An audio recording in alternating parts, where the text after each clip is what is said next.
দেশের যে পরিস্থিতি, সাধারণ মানুষের করণীয় কি? সাধারণ মানুষের এবং যারা একটু পোলাভান টাইপের আছে সবার করণীয় হলো দাউদ আলাইহিস সালামের মতো একটা করে লোহা দিয়া বর্ম বানাইবেন, লোহার বর্ম। কেবল এই সুতার কাপড়ের ড্রেস পরাই কেবল সুন্নত, লোহা দিয়ে তৈরি ড্রেস পরাও সুন্নত। লোহা দিয়া তৈরি ড্রেস বানানো সুন্নাত। যেভাবে মাথায় গুলি করতে আছে, বুঝেন না, এমন এমন টুপি বানাবেন, লোহার টুপি, একদম মাথাটা সেফ। এখানে যদি কেউ আসে আমার ভাইদের মধ্যে যারা স্টিল এগুলি নিয়ে কাজ করেন, হট কেকের মতো বিক্রি হবে। কোন কোম্পানি যদি এটা বানায় যে এমন একটা টুপি বানাবে একবারে কান টান শুদ্ধা এরকম যে গুলি করলে মাথা মুতে একদম সেফ, বুঝেন না। এই যে পোলাপান যারা রাজনীতি করো ভাই, আমরা তো 60 বছরের পরে আর ওই লোকের রোগেও ধরে না, তো গেছে আমার হাতের বাইরে গেছে, ঠিক না? আসলে তো মানুষের যত রোগ ব্যাধি হয় 40 থেকে 60-এর মধ্যে, 60-এর পরে আর রোগে ধরে না।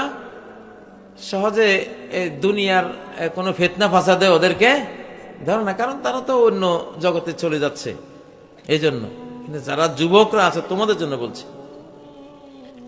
وَعَلَّمْنَاهُ صَنْعَةَ لَبُوسٍ لَكُمْ। ও মানুষেরা, তোমাদেরকে যুদ্ধের হাতিয়ার, তীর, তরবারি, গুলি এগুলি থেকে বাঁচার জন্য আমি দাউদকে লোহার সাজোয়া, লোহার বর্ম তৈরির তালিম দিয়েছিলাম। বাংলাদেশে এটার এখন দরকার আছে না নাই?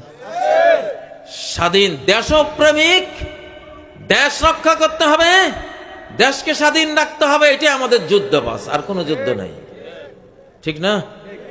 দেশের স্বাধীনতা, সার্বভৌমত্ব, নিরাপত্তা রক্ষার জন্য লড়াই আমরা করব। কারা কারা রাজি আছেন? নারায়ে তাকবীর, নারায়ে তাকবীর।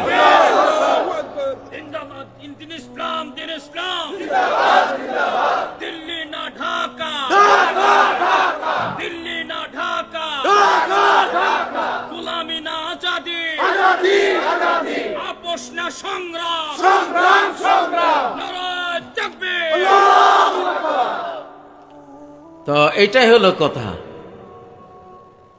আমি একটা সারা বাংলাদেশে এবার মাহফিলে গিয়ে গিয়ে বায়াত নিছি যে স্বাধীনতা, সার্বভৌমত্ব, বাংলাদেশের উন্নয়ন, জাস্টিস, নিরাপত্তা এগুলোর জন্য জীবন দেব, ঠিক আছে?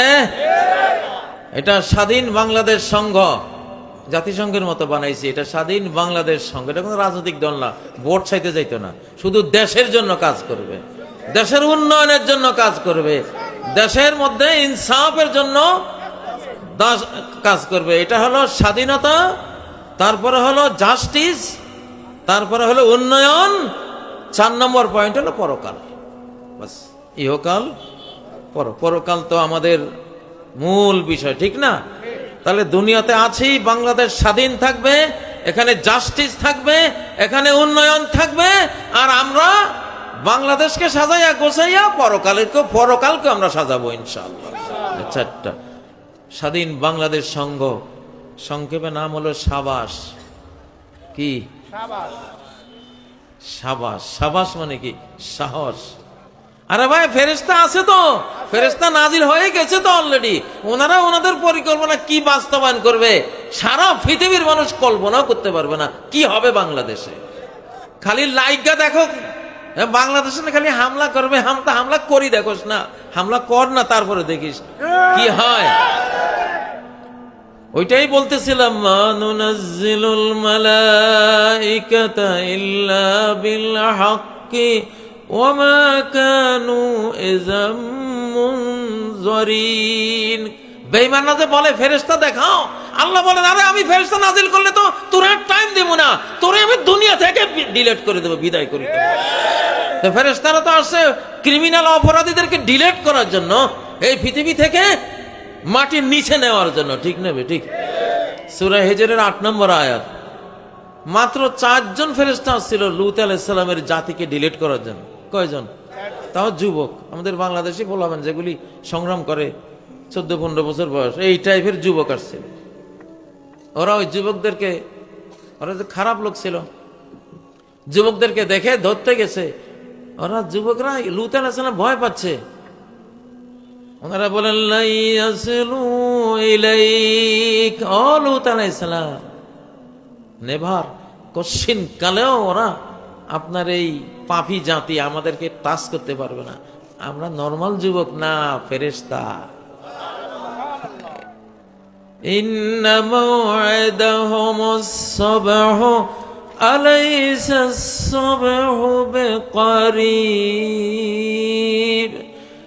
এদের ধ্বংসের সময় পয়েন্ট ঠিক করা হয়েছে কালকে, একেবারে প্রত্যুষে ঘুমের ঘরে। ওরা ঘুম থেকেও জাগবে না ওই টাইমে, সারা রাত তো শয়তানি করে, ঘুমায়, ভোরে ঘুমে থাকে। ওই সময় আমরা এদের ধ্বংস করে দেব। কয়জন? মাত্র 75 কিলোমিটার লম্বা, 5 কিলোমিটার চওড়া একটা গোটা দেশকে আকাশ পর্যন্ত তুলে উল্টাইয়া এভাবে ফেলাই দিছে। সেই ফেরেশতা বাংলাদেশে নাজিল হয়েছে কোনো 4 জন না, 4 জন না, শত শত ফেরেশতা অলরেডি আকাশের বার্তা নিয়ে চলে আসছে। খালি অতএব ভাই, আমরা বিশেষ করে আমি নিজে, আমি কোনো জিনিস না দেখে বলি না, না দেখে না, হয় কোরআনে দেখি, না হলে এলহামি ভাবে দেখি, বা নবীর হাদিসে দেখি, দেখেই তারপরে আমাদেরকে বলি। আপনারা দেখবেন ইনশাআল্লাহ সামনে। তো কি বললাম, এখন আমাদের যুবকদের কি করেন উচিত? একটা করে হেলমেট বানাইবা, এই যে গার্মেন্টস টার্মেন্টস যারা বানাও ভাই, কাপড় চোপড়, এমন একটা টুপি বানাইবা যে এই পৃথিবীর কোনো গুলি ওই টুপি ভেদ করবে না, ঠিক না বেটি?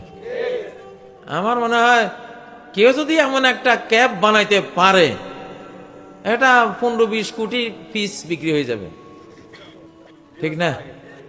ফরজ, ফরজ এটা বানাইতে হবে। ডক্টর ইউনূস সাহেব যুবকদেরকে বাঁচান, এই দেশের জনগণকে বাঁচান, খুনিদের হাত থেকে বাঁচান।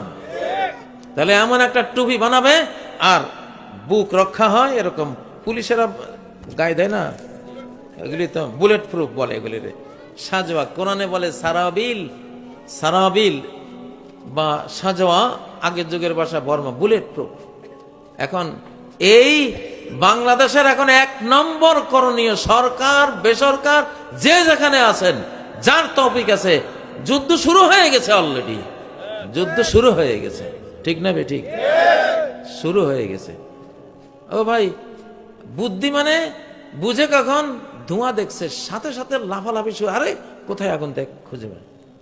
আর যে বোকা আহাম্মক, সে কই আগুন টাগুন তো নেই, সে বুঝবো যখন দাউ দাউ করে একেবারে টুইন টাওয়ারের মতন আগুন যখন আকাশ উঠবে, তো ওরে কিরে সর্বনাশ। ওই সময় আর দেখে আর বুঝে কোনো লাভ আছে? বুঝতে হয় তো বহু আগে, বুঝতে হয় বহু আগে। আমি আকাশ থেকে বুঝতেছি যে কিছু একটা যে সামনে আকাশ প্রস্তুতি নিচ্ছে কিসের জন্য।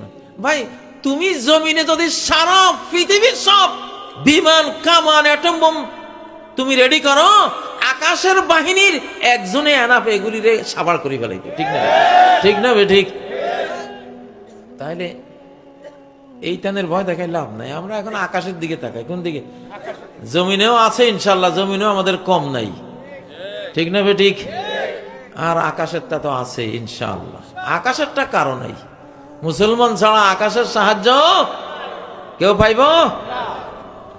তাহলে আল্লাহু সানাআতা লাবুসিল লাকুম, অথবা ওয়াসারাবিলা তাকিকুম বাসাকুম, এমন ড্রেস বানাও, বুলেট প্রুফ বানাও, এমন বর্ম বানাও, সাজোয়া বানাও, তাকিকুম বাসাকুম, যা তোমাদেরকে তোমাদের আক্রমণ থেকে, বুলেট থেকে, আঘাত থেকে রক্ষা করবে, ঠিক না বেঠিক?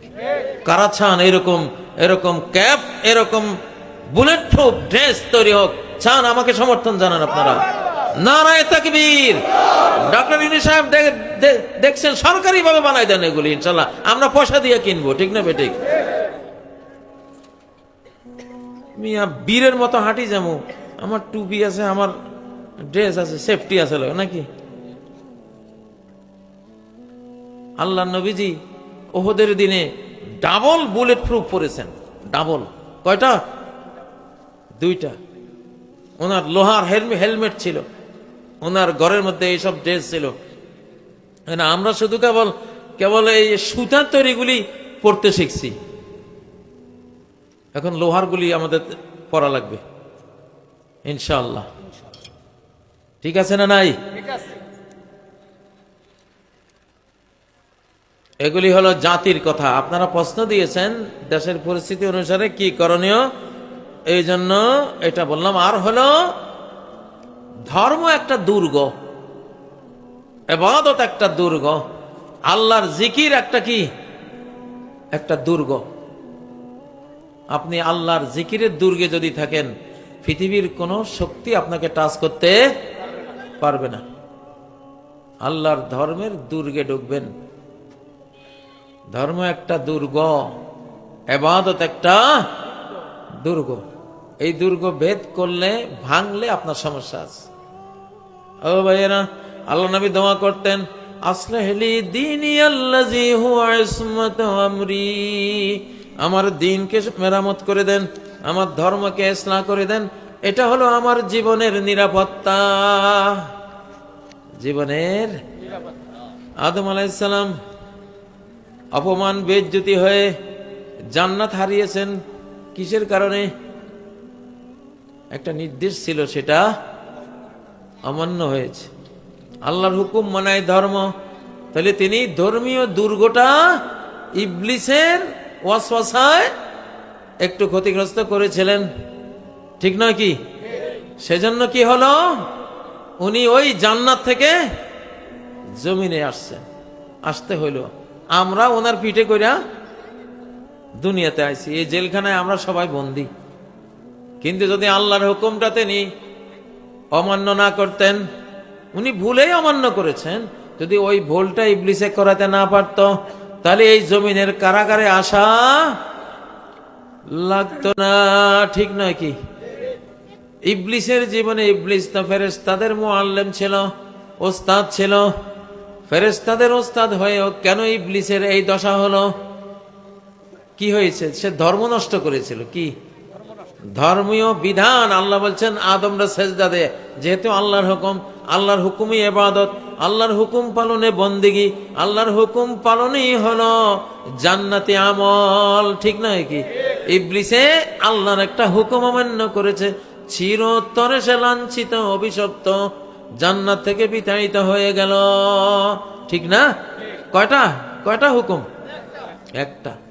একটা হুকুম অমান্য করলে জীবন শেষ হয়ে যায়। ইউনূস আলাইহিস সালাম কয়টা হুকুম অমান্য করে মাছের পেটে পড়েছিলেন? একটা। আল্লাহর হুকুম ছিল এলাকা ত্যাগ করিও না, তুমি তোমার দাওয়াতি কাজ চালাই যাও, তাদের শাস্তি দেব অথবা মুক্তি দেব সেটা আমার বিষয়, তোমার বিষয় না। উনি ভয়ে পলাইছিলেন, পলাই লেখা যাও।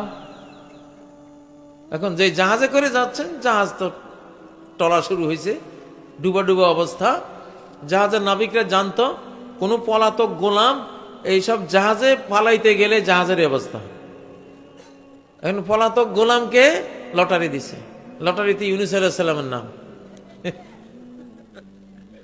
এখন উনার যেই গেট আপ সেট আপ, নবুয়তি যেই উজ্জ্বল চেহারা, নুরানি জলজলে চেহারা, যে ফেরেশতার মতো হাবভাব, এটা দেখে ওদের তো বিশ্বাস হচ্ছে না।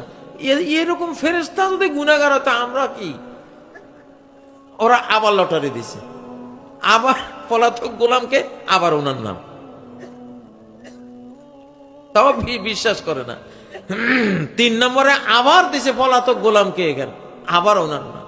না, একবার দুইবার তিনবার, আর তো অবিশ্বাস করার কোনো সুযোগ নাই। ওনারে দিছে নদীতে, সাগরে ফেলে, সাথে সাথে বিশাল এক তিমি এসে ওনারে পেটের মধ্যে নিয়ে নিছে। সেখানেই তো ওই বিখ্যাত দোয়াটা পড়লেন। কি দোয়া? লা ইলাহা ইল্লা আনতা সুবহানাকা ইন্নী কুনতু মিনাল যালিমিন। আল্লাহ, তুমি ছাড়া কোনো ইলাহ নাই, আমি তোমার পবিত্রতা বয়ান করছি, আমি জালিমদের একজন, আমি পালিয়ে গিয়ে জুলুম করেছি। আল্লাহ কি বললেন? এই দোয়াটা যদি না বলতো সে, লালাবিসা ফি বাতনিহি ইলা ইয়াউমি ইউবআসুন, ওই তিমির পেটে কিয়ামত পর্যন্ত থেকে যেত ইউনূস আলাইহিস সালাম। কিয়ামত পর্যন্ত, সিংহার ফুৎকার পর্যন্ত তিনি এটাও বেঁচে থাকতো, উনিও এটার ভিতরে, ওনার কবর এখানে হইতো, এখানে থাকতো।